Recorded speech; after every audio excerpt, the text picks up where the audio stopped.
반갑습니다. 다시 4교시 시작하겠습니다.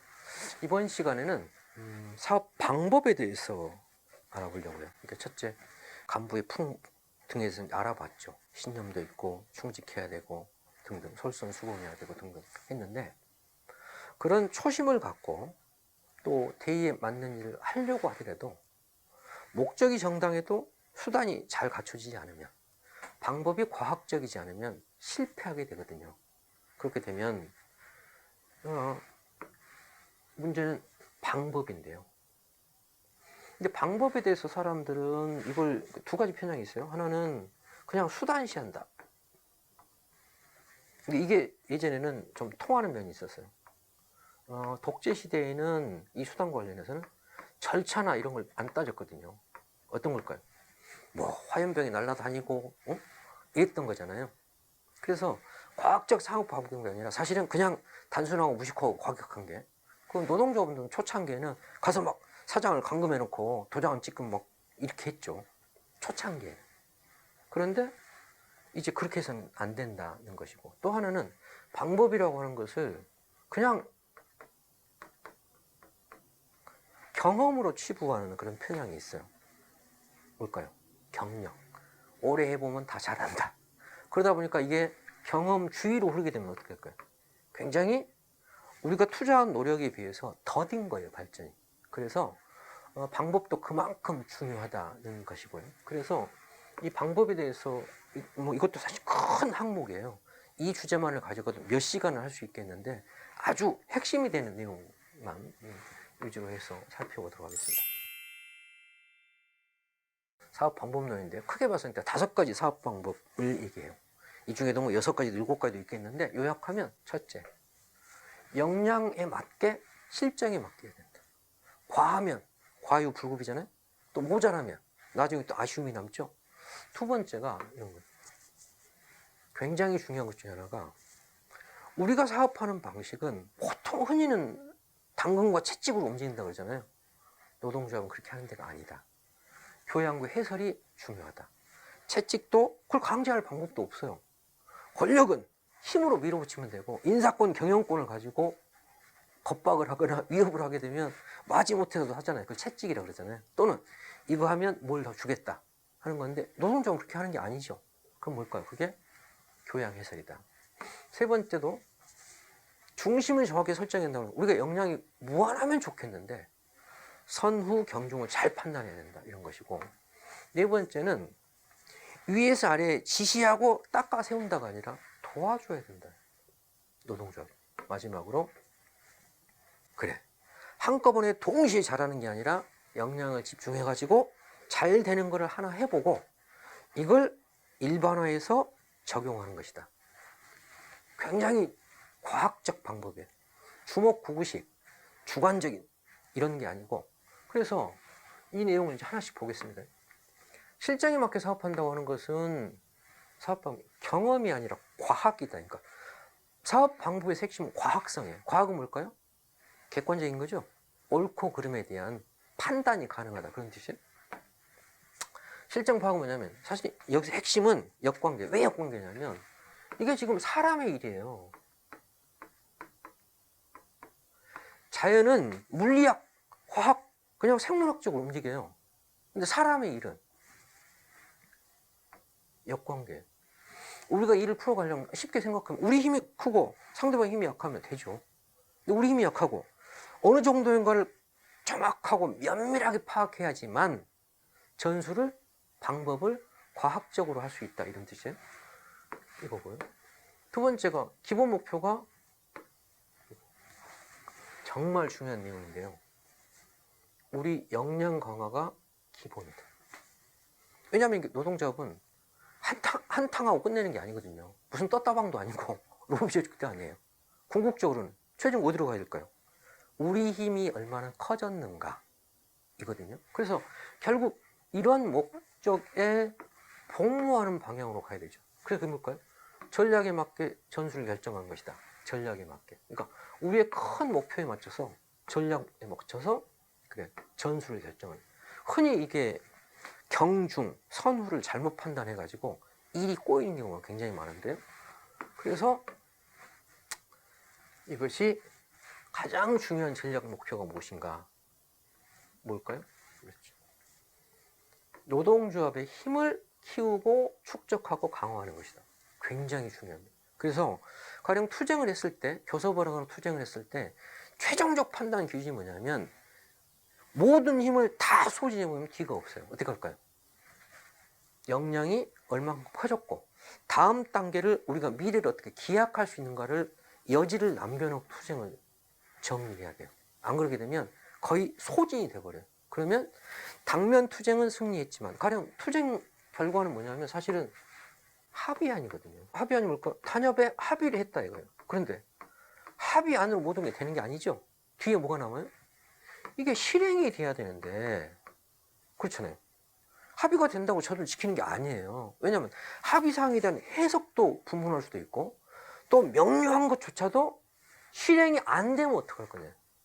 그럼 그때 가면 그걸 강제할 수 있어야 되거든요. 사람들은 노동자들은 굉장히 선해요. 그래서 어떻게 우리는 합의가 됐기 때문에 금방 될 줄 알아요.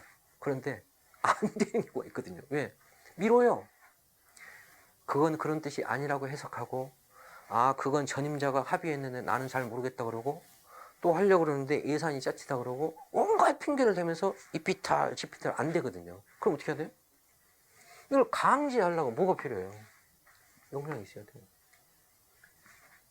사실은 합의안은 뭘까요? 그냥 문구에 불과해요. 그걸 강제할 수 있는 거예요. 우리 힘이에요. 그래서 실정에 맞게 하는 데서 핵심은 뭘까요? 역관계다. 그래서 제일 큰 원칙이 우리 힘을 어떻게 키우는가 이거다. 사실은 우리가 투쟁을 통해서 어떤 목표를 이뤘다. 임금 인상을 했거나 처우를 개선했다고 하는 것은 아 저걸 해보니까 되는구나 하는 자신감, 효능감 그걸 얻기 위해서 하는 거죠. 제가 이런 얘기 했어요. 이게 정치학 용어죠. 효능감. 옳기는 옳은데 저게 과연 되냐 이런 거였어요. 일단 이런 거죠. 박근혜 대통령을 탄핵하기 위해서 시위를 하는데 아니 서울 올라간다고 탄핵이 되냐. 근데 결론은 되냐 그랬더니 되더라. 이게 되면 어떻게 돼요? 사람들이 효능감을 느끼죠. 되는구나. 그래서 투쟁을 하는 것인데 문제는 그걸 통해서도 평가할 것은 그래서 지금 우리 힘이 과연 커졌냐? 일단 이런 거죠. 그런 거예요. 목표 달성에 갖는 의미는 뭐라고요? 우리 투쟁이 정당했다는 것, 그게 승리한다는 걸 확인시켜야 된다는 의미가 있는 것이지 궁극적으로는 이거다. 이것이 사실 주체적 관점이에요.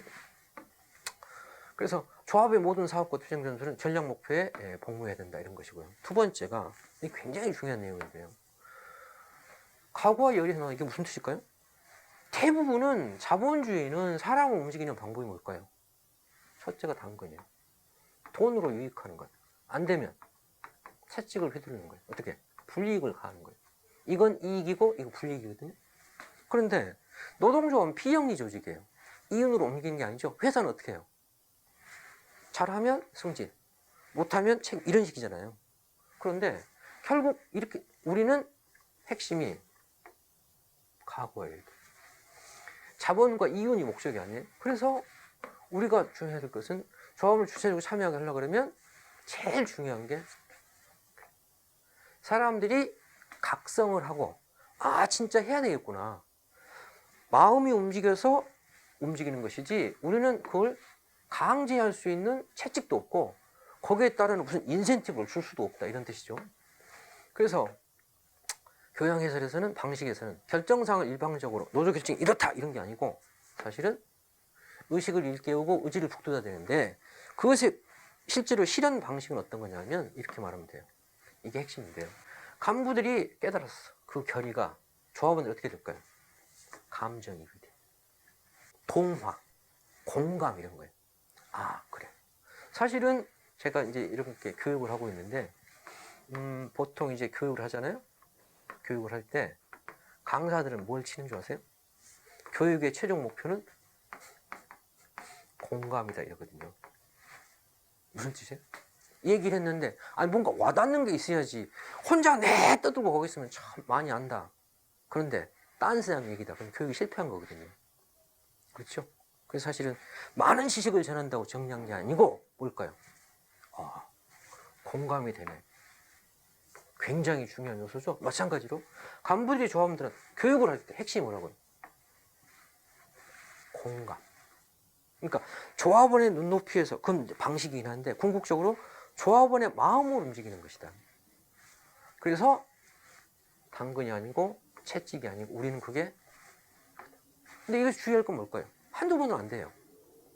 설득과 해설이라고 하는 것은 쉽게 말하면 될 때까지 하는 거죠. 그게 안 되면 하면 안 된다는 뜻이에요.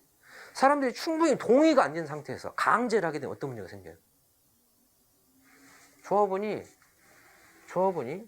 주체적으로 참여하는 게 아니라 대상이 돼버려요. 그럼 동원 대상이 되면 힘이 실릴 수가 없죠. 이 말씀이고요. 그 다음에 세 번째가 이제 중심고리 원칙은 뭐냐면, 가령 쉽게 말하면 중심고리 어떤 거, 실타리가 막 얽혀 있어요. 어려서 우리가 막 뜨개질 이런 거 해보면, 응? 어머니가 그거 좀 풀라 그러잖아요. 어디서 매듭을 풀어야 될지 모르는 거예요. 그럴 때 정확히 살펴서 핵심이 되는 고리에 매듭부터 풀어야 얽히고 설킨 것들이 슉 풀리죠. 이런 것처럼 중심고리란 매 사업에서 가장 결정적인 역할을 하는 요소나 지점을 말한다. 그래서 그게 어떤 거냐면, 왜 중요하냐면, 우리가 해야 될 일은 항상 그렇죠. 일은 많은데 못 보면 역량이 제한돼 있어요. 유능한 간부이 있는데 몸뚱이 하나밖에 없어요. 그럼 어떻게 할까요? 서로 경중을 파악해서 순서에 맞게 일을 해야 되죠. 역량을 효과적으로 발휘하려면 어떻게 해야 돼요? 그렇구나. 핵심이 무엇이 우선이냐, 무엇이 중하냐에 대한 판단을 해야 되고, 그래서 우선적이고 중한 일부터 먼저 해야 된다. 그런 건 아주, 그런데 이것이 투쟁뿐만 아니라 어떨까요? 투쟁만 그런 게 아니고 조직 사업을 하더라도 저 사람도 만나야 되고 이 사람도 만나야 되고 이 간부도 만나야 되는데 정해야 되죠. 마찬가지로 교육도 해야 돼요. 교육도 이 주제도 해야 되겠고 간부론도 해야 되겠고, 그래 투쟁 전술도 해야 되고 교섭도 해야 되고, 해야 될 교육이 천지빛깔이죠. 그럴 때 무엇이 우선이냐, 무엇이 중하냐. 선전도 마찬가지예요. 하고 싶은 얘기가 정말 많죠. 노동조합 열심히 하면 할수록 조합원들한테, 시민들한테 하고 싶은 얘기가 많아요. 그런데 역량이 제한되어 있고 재원도 제한되어 있으면 이것이 그런 점에서 중요한 중심고리 원칙이다. 용어가 약간 낯설 수는 있는데 우리가 익숙하지 않아서, 그래서 이것은 무엇이 중하고 무엇이 우선인가, 선호와 경중을 판단하는 것이다. 이게 중심고리 원칙이에요. 자, 보시겠습니다. 첫째, 역량을 정확히 타산해야 된다. 역관계. 두 번째는 사람들을 움직이려면 마음으로 움직여야 된다. 세 번째는 역량은 제한되어 있으니까 선호와 경중을 파악해야 된다. 이거 봤어요? 네 번째는 뭘까요? 네 번째는 지시하고 명령하는 게 아니라, 점검하고 확인하는 것이 아니라 도와준다는데. 1. 위가 아래를 도와줘야 된다. 본조가 본부를, 본부가 지부를 도와주는 방식이에요. 왜? 우리는 당근과 채찍이 없잖아요. 또 위에 사람이 그나마 이런 거죠. 정부와 교섭을 해보니까 이렇더라는 것을 나는 알아요. 그런데 중간으로 갈수록, 기층으로 갈수록 뭐가 뭔지를 하나도 모르거든요. 그러니까 어떻게 될까요? 위가 아래를 도와줘야 되죠. 그래서 결정사항이 왜 그렇게 나왔는가 하는 것을 친절히 교양 해설해 줘야 되는 이유가 뭐냐면, 가령 결정을 한 사람은 그나마 알아요. 회의에 가본 사람은. 근데 전달만 받는 사람은 문서만 알죠. 맥락이 뭔지, 배경이 뭔지, 여기 담겨있는 함의가 뭔지를 잘 모르죠. 그래서 그것을 충분히 해주는 것은 뭘까요? 아니, 위에서 아래를 해줘야지. 그냥 문서 달랑 보내놓고 네가 알아서 해라. 이건 지시하고 관리하는 관료적 방법이죠. 그 다음에 또 하나는 위가 아래 해주는 중요한 게 중에 하나가, 나중에 5번째에 나오겠지만 간부 육성에서 선임 간부가 신임 간부를 도와준다. 왜? 우리도 그런 생각할 때 있죠. 초보자가 운전을 배우면 다시는 남편한테 안 배운다 그랬잖아요. 왜? 개구리가 올챙이 시절 모르고 지가 무슨 선수처럼 온갖 도와주는 게 아니라 뭐예요? 잔소리를 하고 질책을 하면 다시는 안 받고 싶죠? 뭘까요? 정말 중요한 게 뭘까요? 그렇죠. 선임이 먼저 해봤잖아요. 그러면 내가 초보 때 저런 게 있었지. 그래서 이걸 좀 도와주는 관점에서 해야지. 도와주는 게 아니라 자꾸 지적하고 그러면 결국 싸움 나죠. 내가 더러워서 운전 안 한다, 내가 딴 사람한테 배우겠다 그러잖아요. 그건 뭘까요? 관계가, 세상 이치가 비슷하죠. 그래서 여기서는 간부를 선발할 때 그래. 예비군을 선발하는데 다 준비된 사람 뽑으려면 없다요. 왜? 어? 지부에는 간부가 없습니다. 우리 부서에는, 우리 지부에는 사람이 없습니다. 저기 그 김 괜찮은 것 같은데, 그 사람은요 이런 약점이 있고요. 그 사람도 괜찮아 보이던데 눈빛이 그렇긴 한데요, 이 사람 약간 자유주의고요. 그럼 어떻게 될까요? 없어요. 없다고. 예비가 예비인 이유는 뭐예요? 예비가 아직 준비가 안 됐다는 뜻이거든요. 그렇죠? 그래서 선임 간부가 너무 문턱을 높여놓게 되면 도와주는 게 아니라 완제품을 구하는 거예요. 우리 지부에 제가 왔으면 좋겠다. 도와주고 훈련시켜서 한다. 그 다음에 간부 육성은 여기서 실천이 무슨 뜻일까요? 실천이 제일 중요한 게 시행착오. 시행착오를 두려워하지 말고 신임 간부나 예비 간부가 실수하는 것을 그럴 수 있다 이렇게 얘기해야지. 하여튼 너한테는 일을 못 맡겠다 그럼 어떻게 할까요? 혼자 다 해야 돼요. 그럼 부위원장님 혼자 다 하세요. 그럼 뭐 지부장님 혼자 다 하시고. 왜? 제가 하면 또 못할 거잖아요. 그럼 어떻게 될까요? 부장을 뽑아놨는데 다음번에 절대 집행을 안 하나 보죠. 왜? 뭐만 했다면 맨 지적하고 처음부터 잘할 수가 없잖아요. 그럼 지부장님은 원래부터 잘했어요? 아니죠. 본인도 10년쯤 하니까 좀 일 좀 하는 건데. 그래서 실천을 통해 이루어진다고 하는 것이 저절로가 아니라 누구나 다 저걸 겪는 거다. 이게 사실은 학습의 원리예요. 러닝 임팩트를. 러닝 임팩트. 사람은 그런 거다. 여기까지가 위가 아래를 도와주는 것이다. 그래서 절대로 경계할 게 뭘까요? 과요불급, 조급성. 이제 두 가지 이유 때문에 그런 건데 왜 조급해지는가 하면 우리가 하는 일이 정당하잖아요. 그러니까 정당하니까 돼야 되는데 왜 안 되냐. 이러면서. 내가 잘못된 일을 하면 그럴 수도 있다 치는데.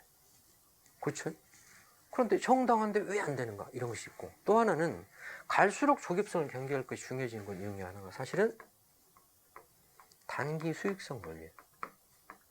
우리도 알게 모르게 신자유 IMF 이후에 한 25년 정도 그렇게 돼버리는 거예요. 그럼 어떻게 될까요? 아까 싸우다가 거기에 동화되듯이 알게 모르게 이런데 우리도 하게 돼.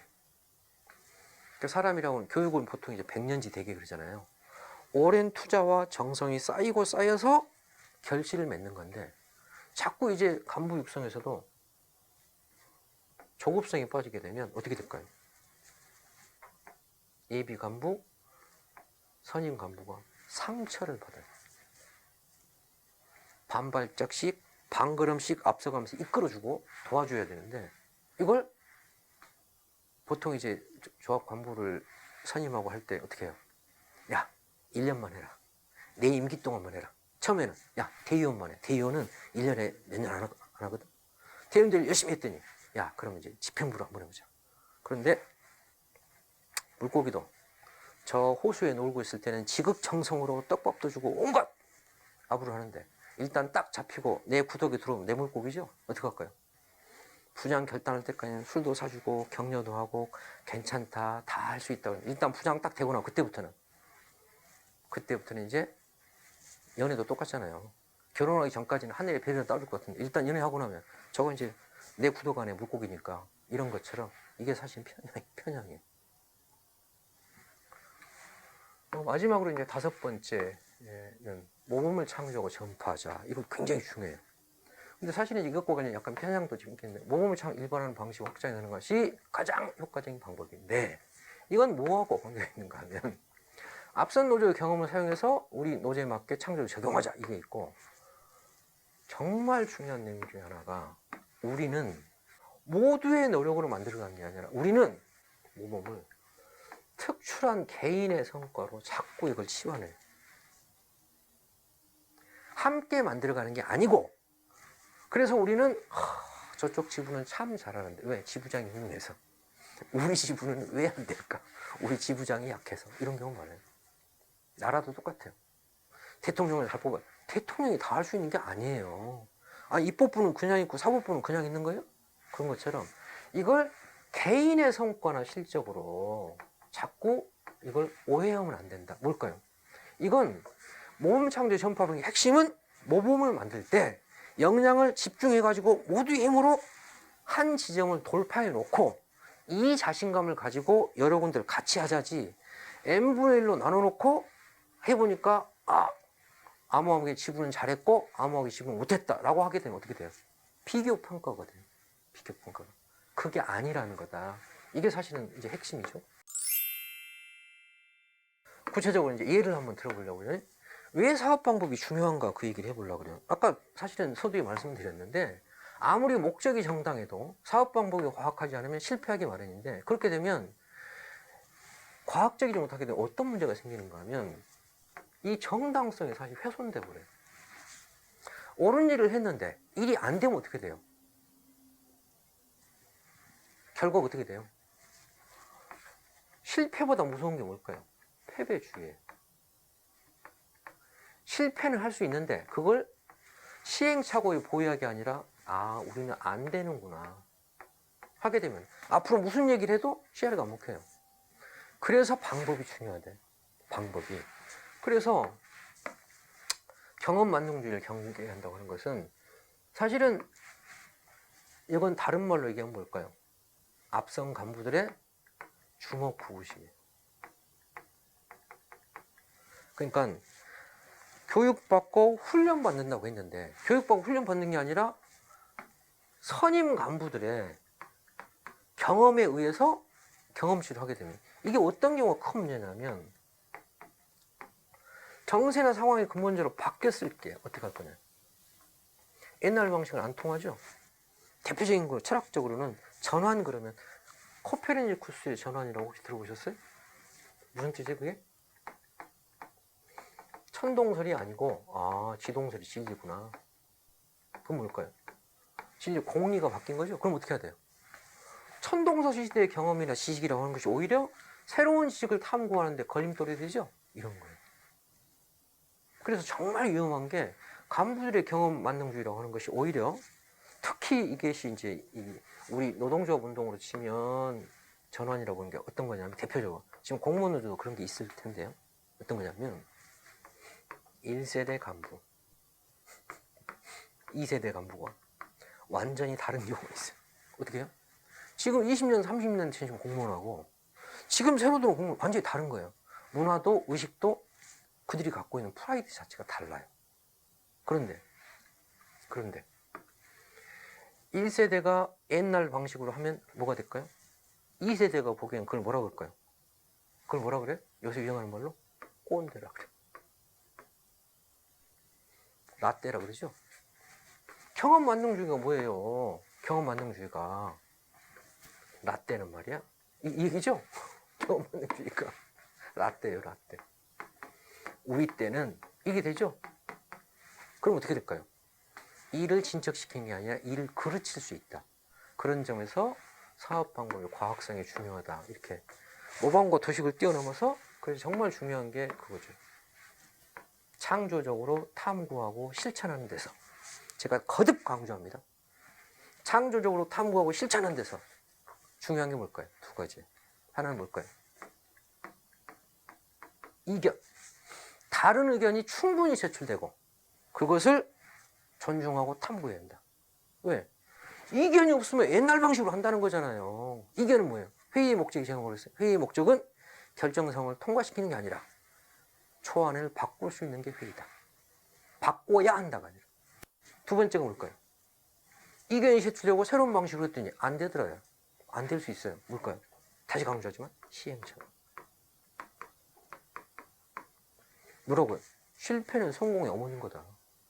실패로부터 배우는 것이 우리가 하는 일이지 정해진 모방과 도식이 어디가 있냐. 근데 공무원사 이게 제일 약하죠. 왜 약해요? 제가 물어봐요. 아니 공무원들은 왜 저렇게 처음에 들어올 때는 반짝반짝한데 좋은 의견을 내면 나중에 결제하네. 근데 이거 안 되면 누가 책임지나? 그래서 몇 년 지나고 나면 기획안이 딱 결제 나올 것만 한다는. 결제를 누가 할까요? 계장님, 과장님, 국장님이에요. 그럼 나중에 어떻게 돼요? 표준화돼. 안 되면 누가 책임지나?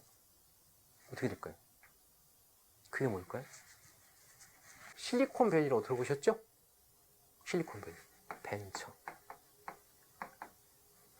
벤처가 사실은 어드벤처예요. 어드벤처가 뭐예요? 모험이에요.